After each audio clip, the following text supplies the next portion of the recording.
finds in you. It's what I see. I see God in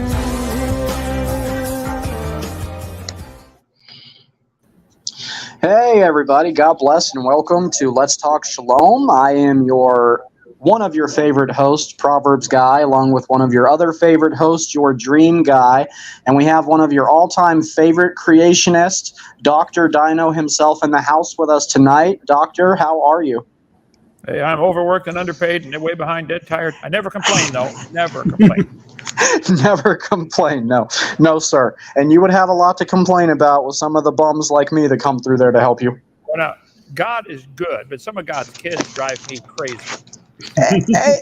Amen to that, brother. I'm going through it myself. God is good, and some of his kids drive me crazy too. So, Pastor, what building projects do we have going on? What's the newest addition to Dinosaur Adventureland? Well, we just added the sawmill. Somebody bought us a big, to cut up some of our trees here. We built a room to put that in. As you know, you were here, we don't really have a plan. I eat a lot of pizza with peanut butter on it before I go to bed. And then you wake up at 2 a.m. with wild ideas. That's how I got my daughter. Yeah, that's how I got my daughter. That's a different story. So yeah, we have all kinds of stuff going on here with visitors coming from all over. We got one from North Carolina tonight. And Brother Meister, where's your grandson from? Louisiana. Does he speak English? Okay, not Cajun. Good to have you here, brother. I speak Appalachian American, so I need a translator sometimes. Brian, the talk to text doesn't like me. Yeah. Now, Brian, I have a list of questions for Pastor Hovind, but if you have any questions you'd like to get out also, you're welcome to shoot them his way.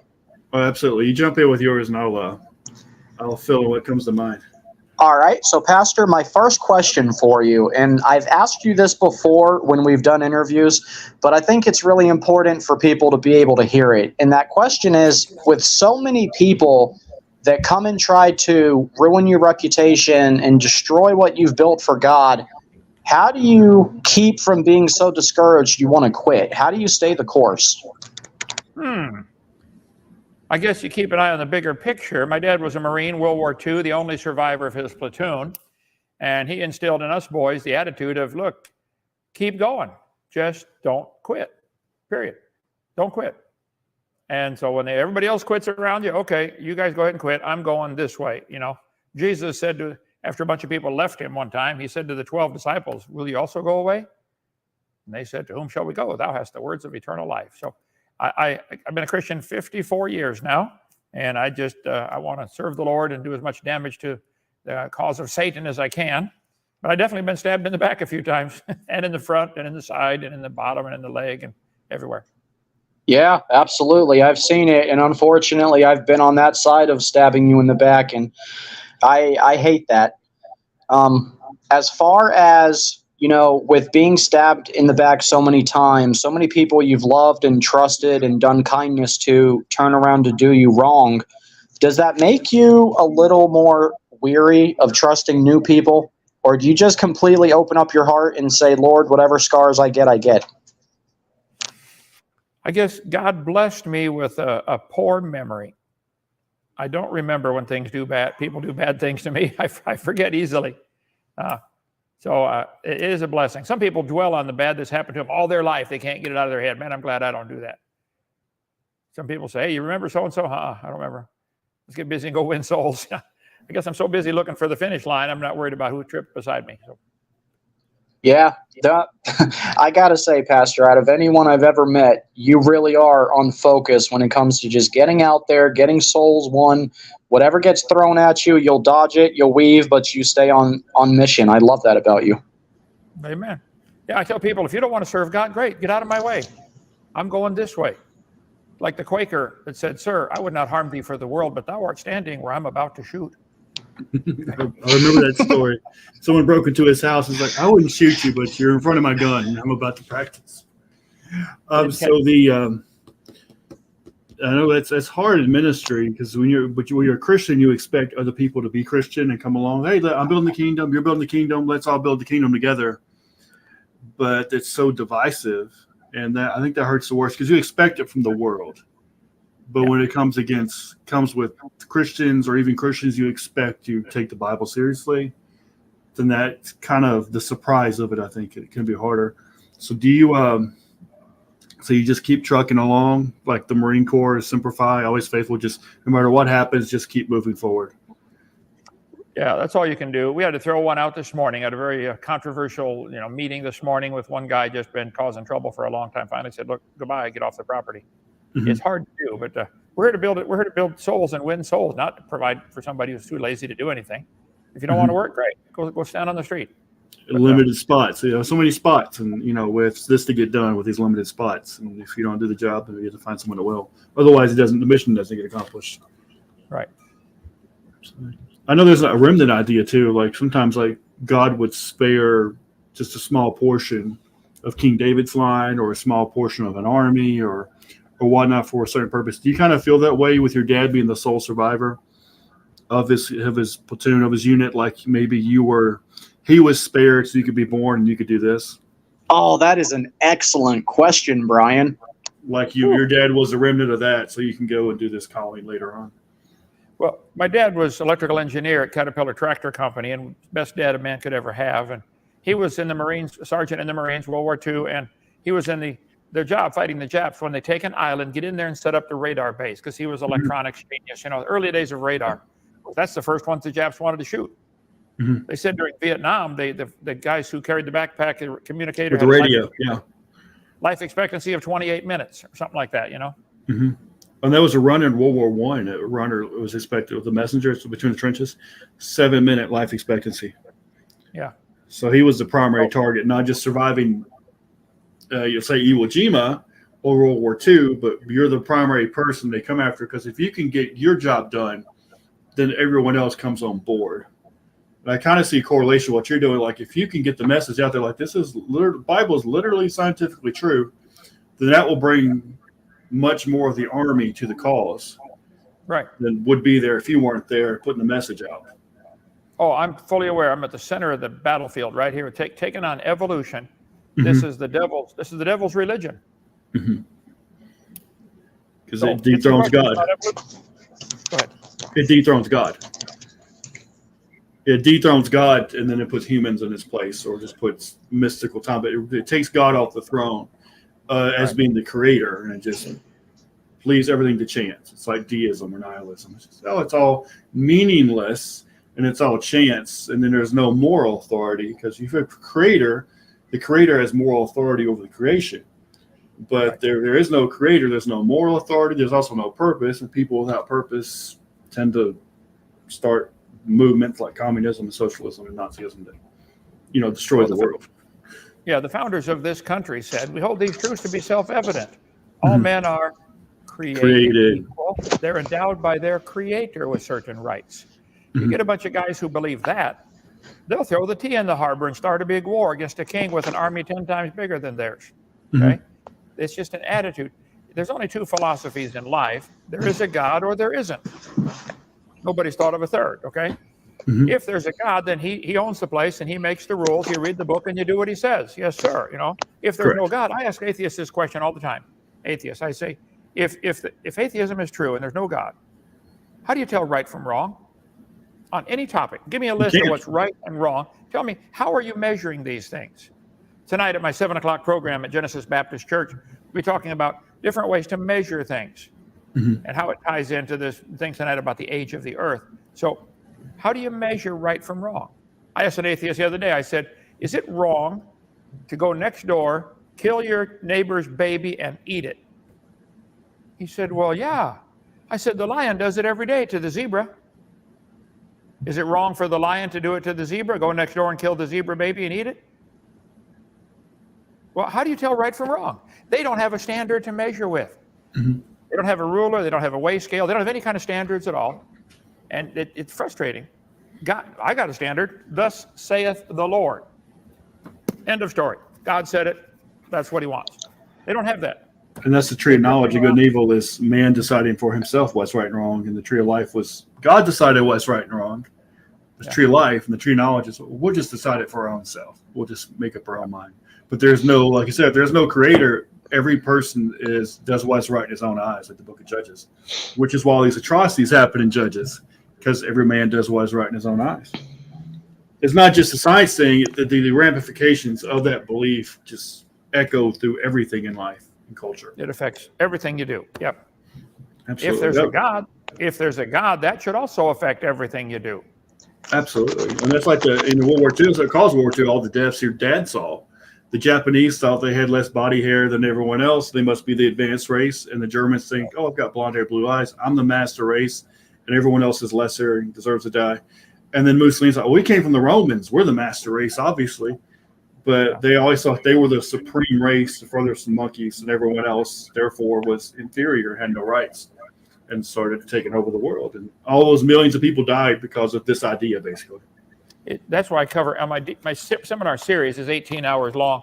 Video number 5, I talk on video number 5 called The Dangers of Evolution. 2 hours long. When they came and raided my place in Pensacola with a SWAT team to arrest me for nothing, they said, get every DVD number 5 you can find. They wanted to shut that one down. This theory is not only stupid, it's dangerous. We teach the kids in school, you're nothing but an animal. And then we wonder, why are they acting like animals? Duh. Like we're surprised. Like, what did you think would happen? He's acting like a monkey. I'm like, what did you think would happen if you told him he's a monkey? Right. So a little back. And Pastor. Okay. Good. You can go ahead, Brian. I was gonna say, like, maybe we should a little background, because I know Dr. Hovind is from way back, but a lot of people might not. So you're Dr. Ken Hovind, you're a doctor and a pastor, and you teach creation science, seminars, videos, lectures, and you've got DVDs on this topic. 300 plus debates. Not only does Pastor Hovind hold the line, but he literally is the line when it comes to defending creationism against evolution. Yeah, exactly. And you've been doing this. One of the first people I actually heard of doing this on a scientific level, not preaching a sermon per se, but actually going into the science of why the scriptures are true. And you've been doing this several decades. So just lay groundwork of who you are and and you said that they raided your house. Yeah, well, I can't say this too loud. I live in Alabama now, but I'm a Yankee. I was born in Illinois. I couldn't help that. Everybody's got past. I was born at a very early age because I wanted to be near my mother, and she was at the hospital at the time. Anyway, my dad was an engineer, fabulous dad, taught us boys everything. We built houses and fixed cars and did everything. And by the time I was 16, well, when I got married, my dad leaned in the window, said, son, congratulations, I'm headed from a honeymoon. I said, Dad, you've taught me how to do everything. I'm ready to make a living, 20 different ways. He would say, son, if you're going to go fishing to feed your family, don't go put a hook in the water. Go put 30 hooks in the water. You ought to have a bunch of sources of income. Oh, yes. Good philosophy. He taught me all kinds of things. So I gave a heart to the Lord when I was 16, and right away started realizing there's a conflict between what I'm reading in this Bible and what I'm reading in my science class. Somebody is wrong. I don't know who it is yet, but somebody's wrong. Maybe they're both wrong, but certainly one of them's wrong. And so that led to a long study of mine on the creation evolution topic. I added up the dates in the Bible as a brand new Christian. I made a chart. I've modified it several times, but the Bible says in Genesis chapter 5, Adam was 130 when Seth was born. And then he lived 800 years after that. I said, wait, how do you live to be 900? And I ended up majoring in science and math and taught biology and earth science and physics for 15 years and algebra, geometry, and trig. But if you add up the dates in the Bible, you're going to get about 4,000 BC, 6,000 years ago, for the creation. So I said, well, then when did dinosaurs live? And so I really been a long study of mine. I've loved it, okay? Reptiles never stop growing.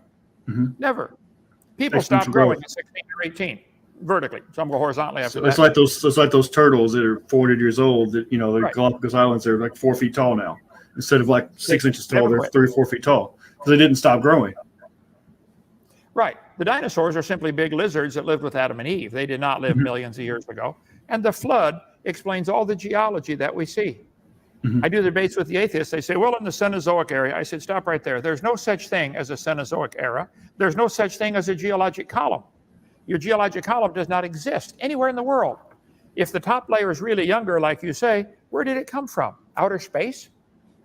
How can these layers be different ages? If I shake this over and make 20 different layers of sand in here, are the layers different ages? No, they're all in here at the same time. If I shuffle a deck of cards, is the top card now younger? No. The whole geologic column, that's the Bible to the atheist, and it doesn't exist anywhere on the planet. I'll debate every atheist in the world on that topic. There is no such thing as a geologic column. You take So I that love what away, you did with the Grand Canyon, the layers. Like that's the order in which things drowned. When you look at the rock layers there, like the fish at the bottom, if there's hot water coming out of the bottom of the earth, all the trilobites are going to die first, and the birds die last. And it's not the evolution; it's the order they got buried in. yeah, they don't get it. Clams are found at the bottom. They're already at the bottom. That's where they live. Of course, they're the first ones buried. Like, duh. Birds are usually found on the top. They're the last ones to drown in a flood. It's not complicated. It's got nothing to do with evolution. And clams are often found fossilized in the closed position. Well, now, hold it. Had to be buried alive and buried quickly. The flood would do that. Anyway, we'll cover that in my video series. But you wanted a short history of myself. So 16, got saved, went off to Bible college, got ordained to be a Baptist preacher in 1974, and ended up pastoring different churches and teaching in Christian schools for 15 years. And somebody gave us this property in Lenox, Alabama 7 years ago, 140 acres. And we're building a Christian camp, Dinosaur Adventureland. Come on down, it's free. Oh, awesome. So your doctorate, when I first saw your videos, like he's a school teacher, but I didn't know if you had a doctorate of education and you taught science, or if you had a doctorate, one of the sciences, and you ended up teaching. I just have a natural aptitude for science and math. I don't cook. I don't sew. I don't cook. Don't want to learn. So other people are already good at it. Computers frustrate me. I don't know how to do the internet stuff. I just get somebody, tell the secretary, look, make this happen. Show me which button to push. But when it comes to science and math, that's just my dad instilled that in us, I guess. So I want to use what I have, with that little talent I have, for the Lord, and try to frustrate the atheist and destroy his family as best I can. So you started like a science background, then you went into teaching it because you had the science already. In Isaiah, there's 7 spirits of God, or God's spirit of sevenfold. It's like you get the spirit of knowledge, spirit of understanding, spirit of wisdom. Would you say like that almost supernatural understanding of science, how to understand it, how to teach it, how to defend the faith with it? Do you think it's a skill or a supernatural gifting, or maybe both?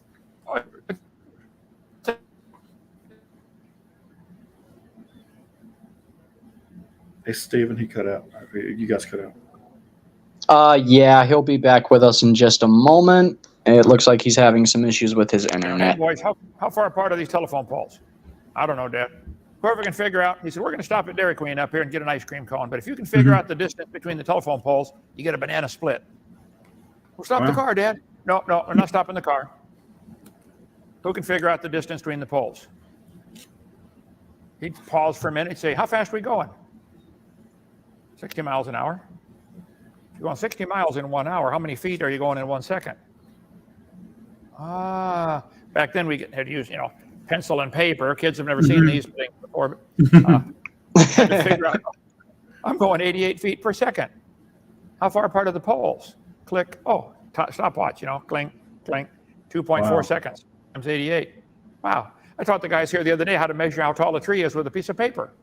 Or we can measure a tree with a pencil, or a baseball. There's 5 different ways to measure the tree without touching the tree. Didn't we do it here, guys? It's simple. So my dad taught me all that stuff. So I just really praise God for him. He was a great man. Never heard him. I only heard him yell my entire life. Heard him yell one time. I was 13. He was teaching me to drive the Volkswagen. And he said, let out the clutch slow, son.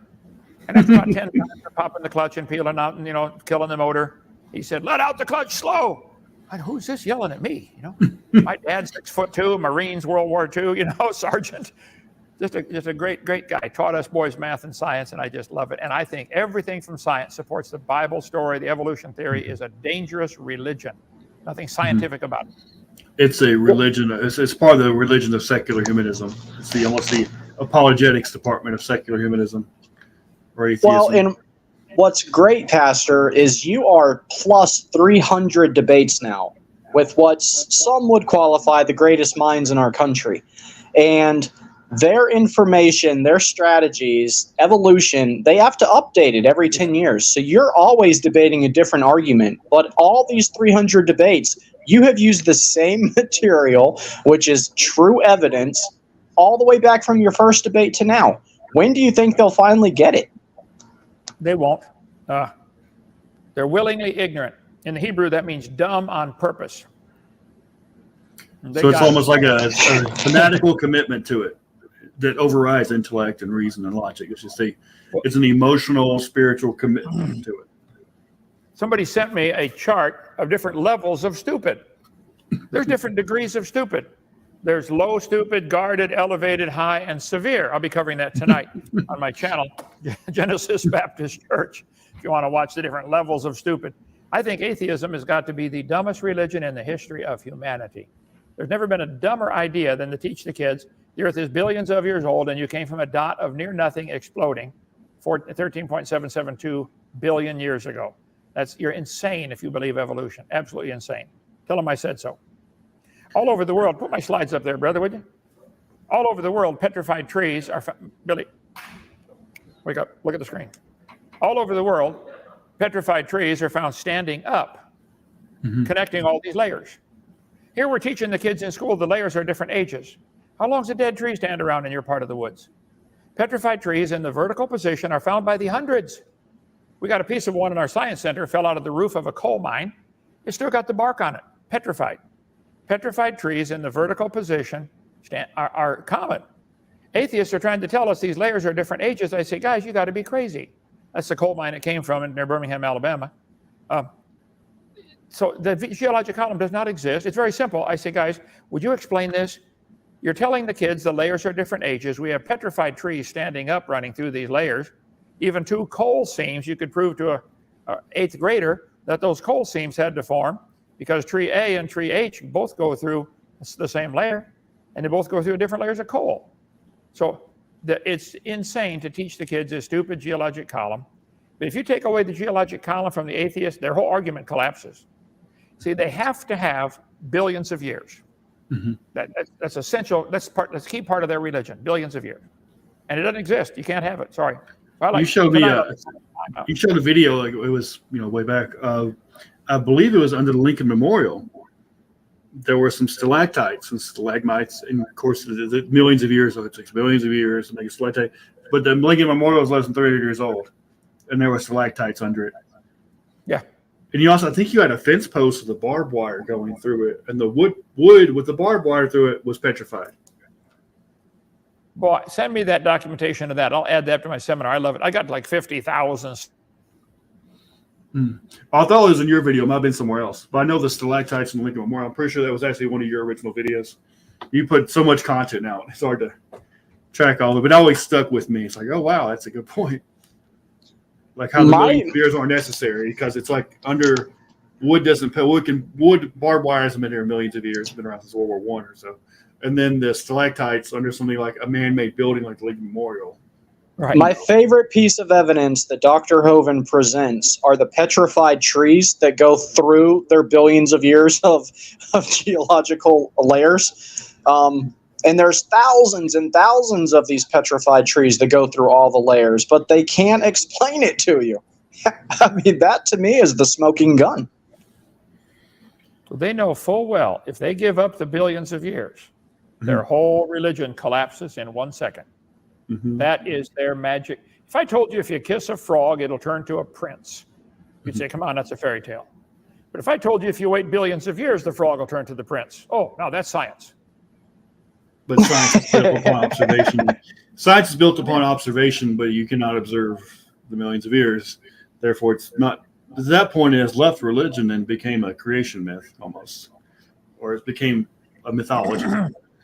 I was going to ask you about Ken Ham as well. He's also a creation science guy, that's what I'm saying.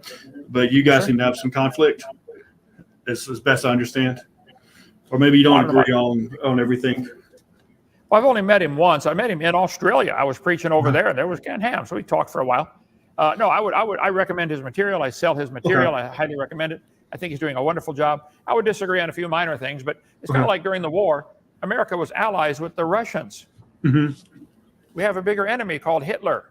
Okay, so I can ally with Ken Ham for a while on some things. We can argue about the little stuff later. He's definitely but it's nothing major. You guys are pretty much the same page. Okay. Yeah, and if there's any disagreement, I'm right, he's wrong. Okay. Thank you for clarifying that, Pastor.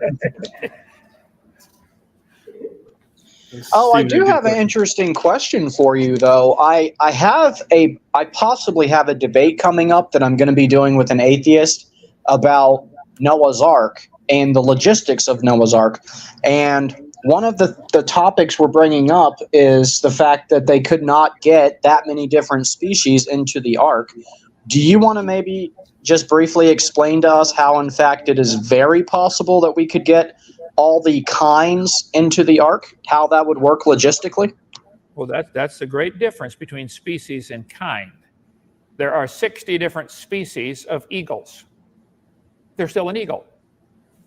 Okay? There are 339 different varieties of dog. They're still dog. So you got to be careful with the word species. Nobody's ever got a solid definition of what that word means. God said they will bring forth after their kind. Oh, there's the key. If they can bring forth, they're the same kind. And most of the dog varieties can bring forth and make a puppy together. Okay? Great Dane Chihuahua might be a few problems, but biologically it would work. Physically, it might kill the Chihuahua, you know, one or the other. But so I think that Noah, being 600 years old when he went on the boat, would certainly, and plus he didn't do anything. God brought the animals to him. God said, 2 of each kind will come to you. Noah didn't have to bring any fish on the ark. They had plenty of water outside. Okay. He didn't have to bring any bugs. Bugs can survive just fine on floating log mats and debris like that. He brought 2 of each air-breathing, land-dwelling animals on the ark. There's a website called baraminology.com. Baramin, B-A-R-I-M-I-N, is the Hebrew word for kind. So the baraminology.com folks think that probably there are 8,000 kinds of animals in the world that had to go onto the ark. Noah, being 600 years old and God leading this whole process, would be smart enough to bring babies. Why would you bring big elephants? Bring babies. They eat less, they poop less, they're smaller, they sleep more. And after the flood's over, they're going to live longer to produce more babies. And that's why you're bringing them. You'd bring babies of everything.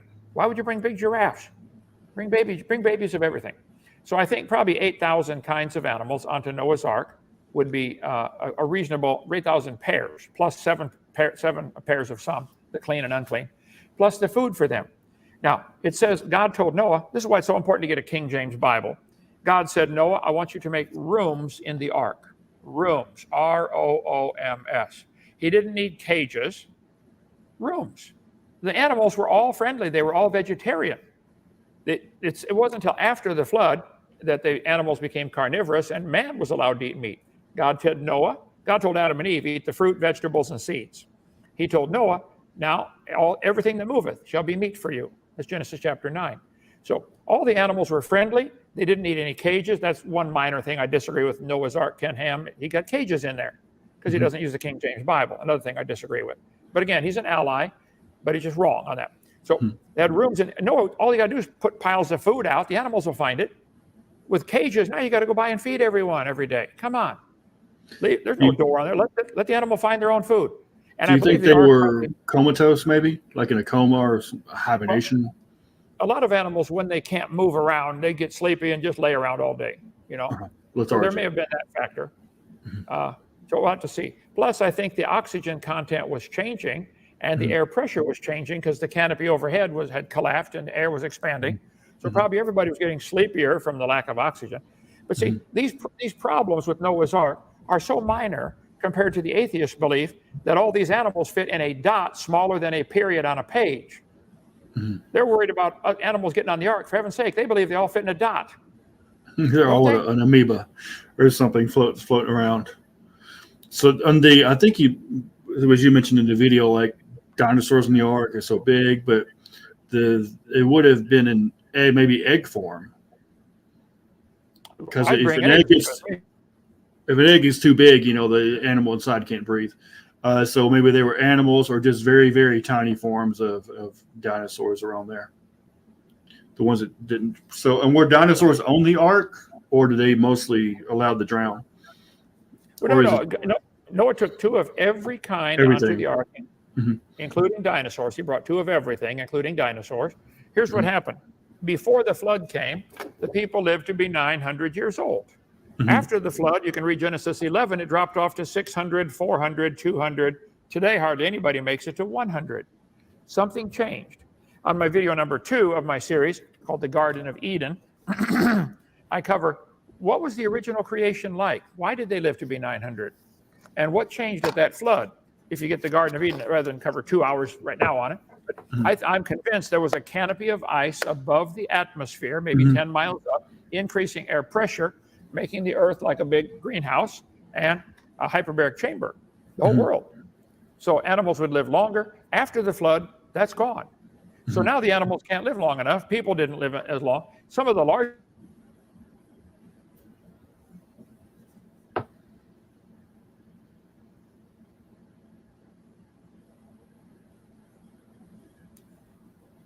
We'll give it just a second.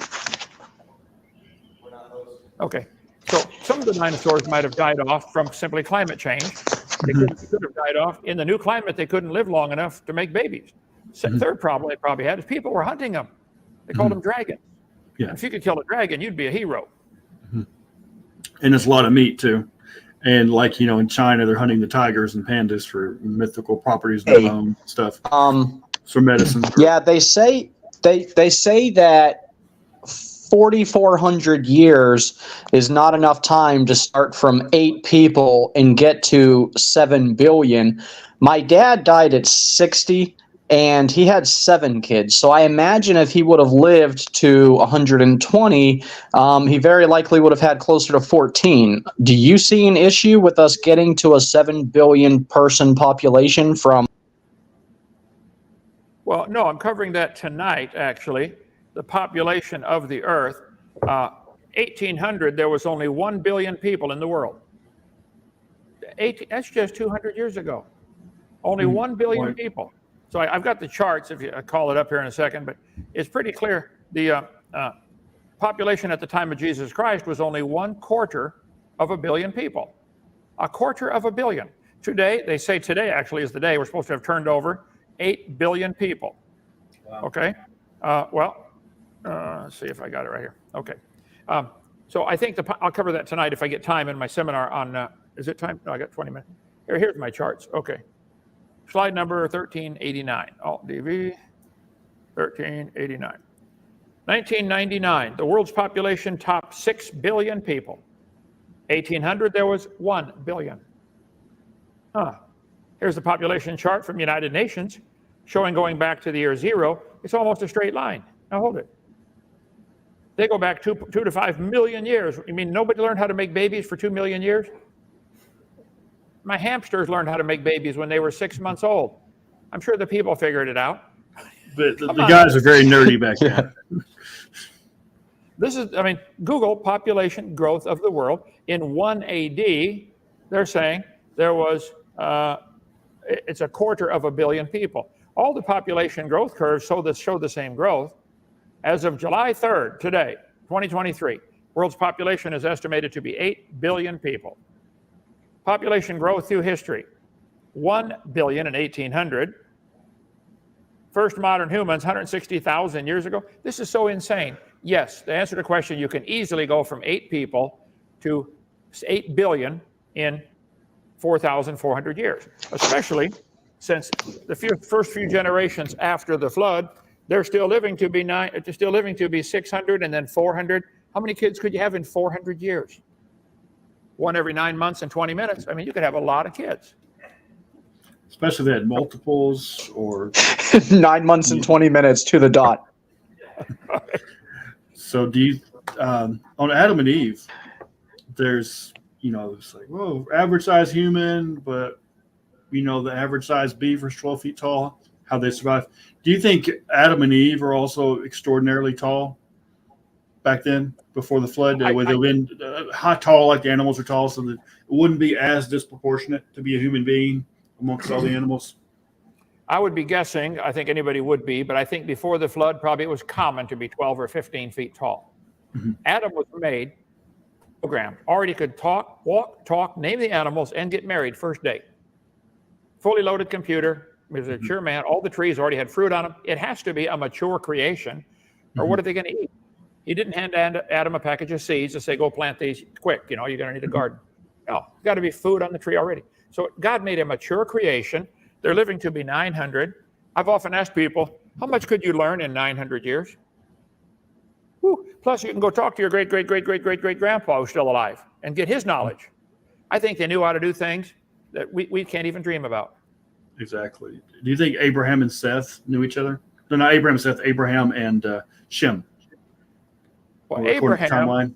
Abraham certainly could have known Noah's son Shem.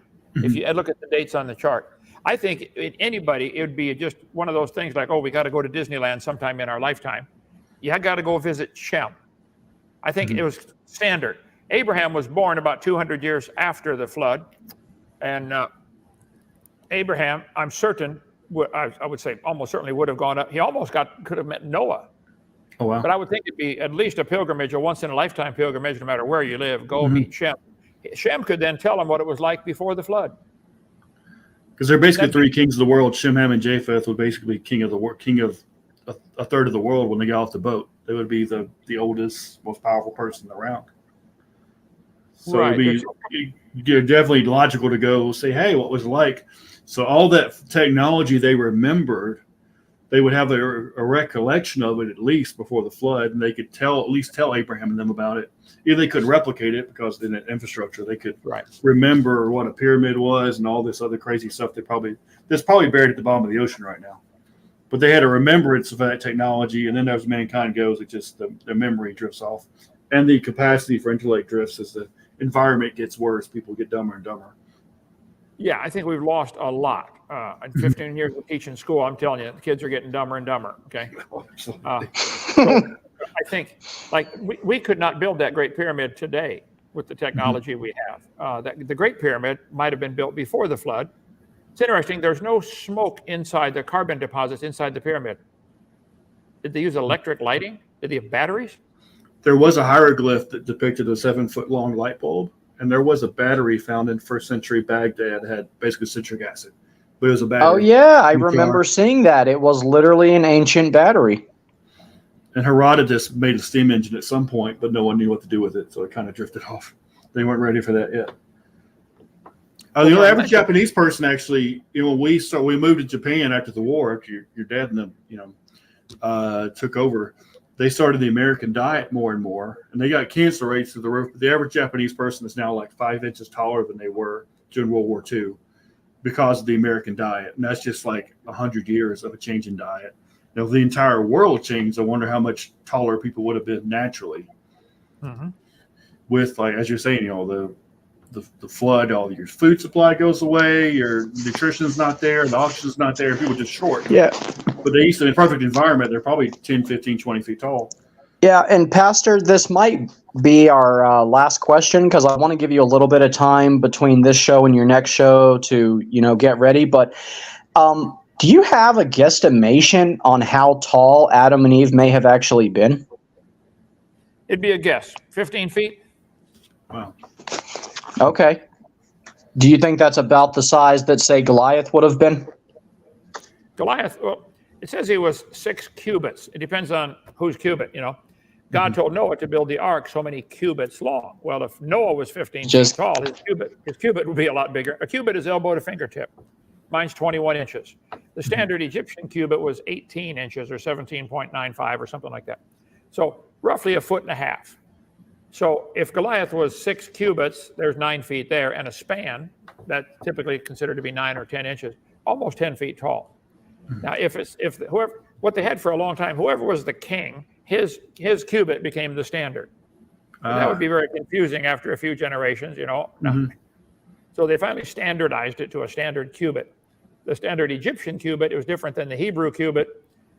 People fight over the dumbest things. Well, we still do today. Don't we have a standard system and a metric system? And the standard system is clearly superior. Well, no, the metric system actually is superior, but I don't like it. I grew up with the standard system, so I'm going to stick with it as long as I can. All right, Brian, I'll give you the opportunity to ask a closing question to Pastor Hovind. I just asked my final question.